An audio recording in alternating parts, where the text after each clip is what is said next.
Rain pattered constantly on the metal roof of Fema Hayes' humble farmhouse, its beat interrupted by sporadic thunder rumbling through the valley. The late afternoon tempest had swept in abruptly, making the muddy lanes of Riversbend into slippery, hazardous trails. Emma gazed from her kitchen window, observing the deluge shape her garden into a shimmering scene of drooping stalks and swaying blossoms. At 32, Emma had found solace in this quiet ranching town after abandoning her stressful nursing career in Denver 3 years prior.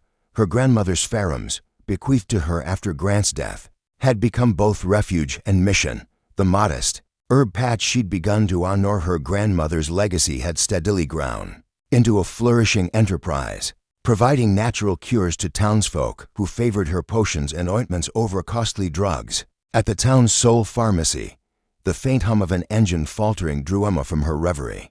Through the rain-streaked glass, she glimpsed headlights flickering up her winding driveway, the vehicle swerving oddly. She snatched her raincoat from its peg by the door and stepped onto the sheltered porch.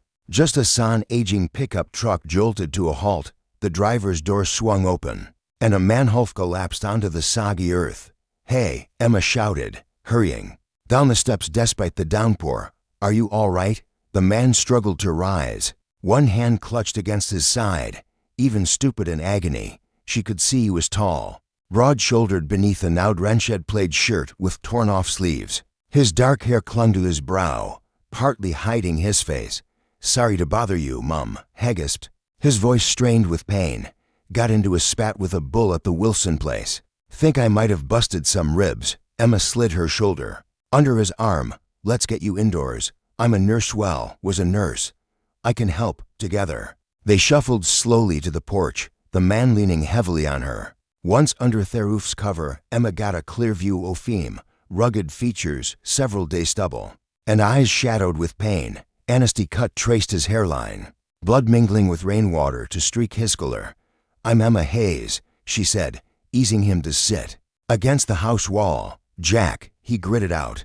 "Jack Thornton, new hand at the Wilson Jack Thornton Ranch." Emma crouched beside him, gently lifting his hand from his side. His shirt was ripped, exposing a raw red patch already purpling into a striking bruise. "What happened exactly?" Jack flinched as carefully felt his ribs. "Knew Thatbull didn't like me mending his fence." Took offense, made his point plain, despite his clear discomfort. A trace of wit in his tone made Emma smile. "Well, I think he left you with a couple of cracked ribs for your trouble. That gash on your head needs tending to. Let's get you inside. Don't want to intrude." Jack protested feebly, but Emma was already helping him up. "It's no intrusion. Dr. Miller's offishing until Monday, and Riversbend Memorial is an hour away on roads that look like streams now. You need those ribs bandaged and that cut cleaned properly inside." Emma settled Jack on her worn but cozy sofa and gathered her tools, clean cloths, her medical kit, and the herbal balm she crafted for bruising. As she worked, cleaning the wound on his forehead and carefully binding his ribs, she found herself observing him. His hands were rough, nails trimmed but worn working hands. His jeans were faded but sturdy, his boots well used but clearly high quality. "You said you're new to the Wilson place?" she asked, fastening the bandage around his chest.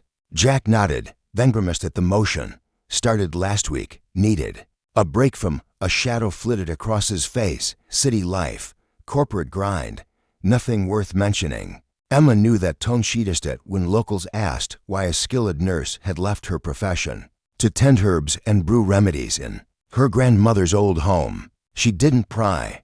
"Well, those ribs need time to mend. No riding or lifting for at least a week. And you've got a mild concussion from that head injury, so someone should watch you tonight." Jack began to object. Butima raised a hand. "The storm's worsening. My guest room's ready. And I've got soup simmering. You're staying at least fourth diner tonight." To her surprise, he relented without further fight, a sign of how much was hurting. As the evening unfolded and the storm eased into steady rain, they shared a humble meal of vegetable soup and fresh-baked bread.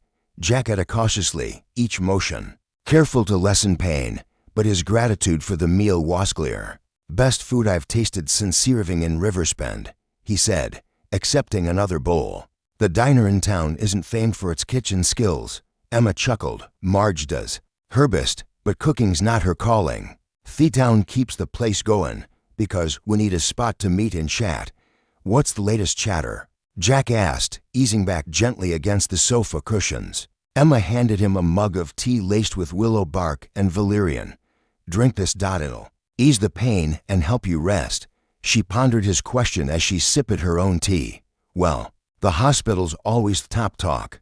Riversbend Memorial's terribly understaffed, and for months there's been buzz about some secret investor who's meant to rescue it. Jack's face shifted slightly. What's wrong with the hospital? Small town, scarce funds. Emma explained. It's been struggling for years. We lost 3 doctors in the past 2 years to higher-paying city jobs. The building needs modernizing. About 6 months ago, whispers started that someone bought it privately and planned big upgrades and staff growth. But nothing's happened yet. Most think it was just hopeful dreams. Jack nodded pensively but said nothing. As the night deepened, his eyes grew heavy. The tea's pain relief taking effect, she guided him to the guest room, leaving extra pillows to prop his injured side. Call if you need anything, she said from the doorway. I sleep lightly.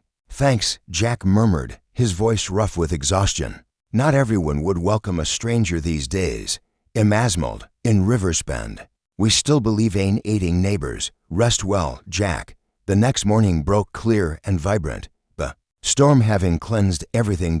Emma rose early, inspecting her garden before making breakfast. She was surprised to find Jack already up, moving slow but steadily in the kitchen. Coffee brewing on the Wilson ranch stove. You should be resting, she scolded, though she took the mug he carefully offered. Can't sleep past dawn, he explained. Farmer's habit. Besides, coffee's about all I can manage. Over the next few days, a routine formed. Jack's truck stayed parked in her driveway, the roads still too muddy for safe travel. He phoned the Wilson ranch and Emma's landline, explaining his plight. To Emma's surprise, Mr. Wilson seemed more worried about Jack's health than his absence from work. Take the time you need, she overheard Wilson say. That job's not going anywhere.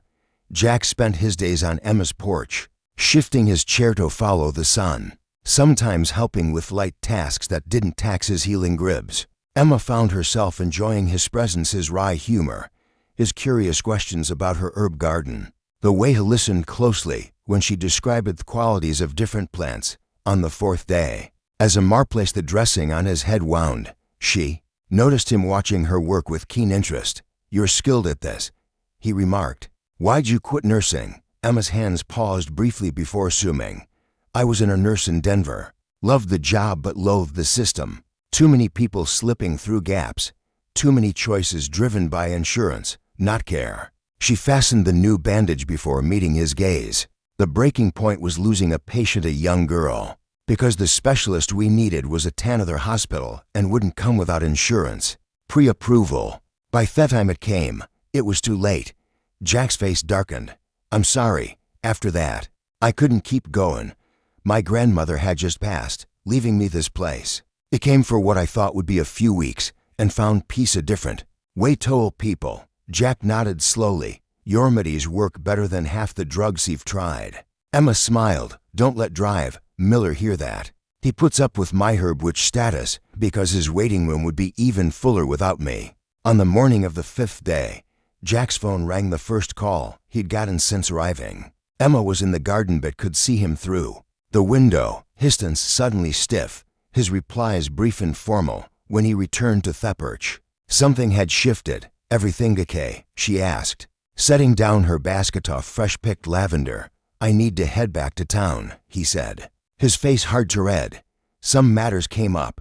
Emma felt a twinge of regret but nodded. Your ribs still need time, but the roads should be clear now. Let me check your head once more before you go. Jackson Thornton. Jack, as she peeled off the bandage, her fingers gentle against his temple. Jack caught her hand. Emma, I haven't been fully truthful with you. She froze, her pulse quickening. About what? I'm not just a ranch hand. He took a deep breath, wincing slightly at the stretch of his ribs. My full name's Jackson Thornton. I own Thornton Healthcare Group. The name clicked instantly. Thornton Healthcare ran Dozens of hospitals across 3 states. Emma stepped back, her brow furrowing in confusion. I don't get it. I'm Fiskrit investor who bought Riversbend Memorial, he explained. I came to town to see it myself, to grasp what that community needed before finalizing Grenotion. Plans. I wanted to know Riversbend as a local, not as the boss. Emma sank into the porch chair. Processing this. So the ranch job, it's real, Jack assured her. I grew up on a ranch before building my company. When I'm assessing a new hospital buy in a rural area, I try to blend into the community first. Wilson's my cousin, he helps me keep my cover. Why tell me now? Jack ran a hand through his hair, mindful of healing cut. That call was from my project manager. Architects and medical equipment suppliers are coming tomorrow to tour the hospital. I can't show up in borrowed clothes looking like I tangled with a fence post. Despite her shock, Emma laughed. No, that wouldn't inspire trust. Jack's face grew earnest. Emma, spending these days with you, it's the most genuine connection I've had in years. People act differently when they know. You're wealthy. He paused. The hospital needs a director of complementary medicine, someone who knows with standard healthcare. An alternative methods, someone who cares about healing patients, not just processing them. Emma stared at him, realization dawning. Are you offering me a job? I'm offering you a chance to blend both worlds. Your remedies, your healing approach, it's what modern medicine often lacks. Help me build something new here. Emma gazed over her garden, the plants she'd tended swaying softly in the breeze. I left nursing because the system was flawed. Then help me mend it, Jack said simply, at least in this one small corner of the world. That evening, they sat together in Emma's porch, watching the sunset color the western sky in hues of golden rose. Jack's truck was packed, ready for his return to town the next morning. Between them on the small table lay sketches, Jack's vision for the hospital, Emma's ideas for an integrated wellness center, their handwriting blending on the pages. It won't be simple, Emma said, voicing the doubts still lingering. Change never is. Jack's hand found hers, warm and firm, but nothing worthwhile ever is. As night fell over the valley and the first stars emerged, Emma felt something new stir in her chest, not just the cautious start offerings for the man beside her, but something she'd lost in that Denver emergency room years ago. Hope.